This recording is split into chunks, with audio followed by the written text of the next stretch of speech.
your eyes are itchy, your nose is running, and suddenly everyone's an expert on allergies.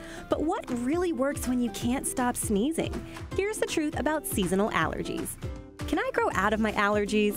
Maybe. Some people do see their symptoms fade over time, and scientists aren't sure why.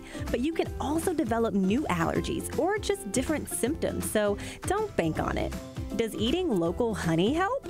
There's no cure for allergies, and there's no scientific proof that honey will relieve itching and sneezing. So enjoy it as a sweet treat, but not as a remedy for allergies. If the pollen count is high, will my allergies act up? Maybe. There are lots of types of pollen from different kinds of trees, grasses, and weeds. Just because you're allergic to pollen doesn't mean you're allergic to every pollen. This means when you hear the daily pollen count is predicted to be high, it doesn't necessarily mean that's the count of the pollen you're allergic to that's high.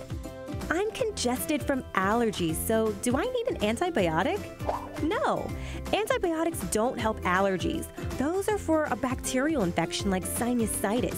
You could just be dealing with allergy symptoms. A steroid nose spray can help reduce inflammation. You may need an antihistamine or a decongestant for quick relief.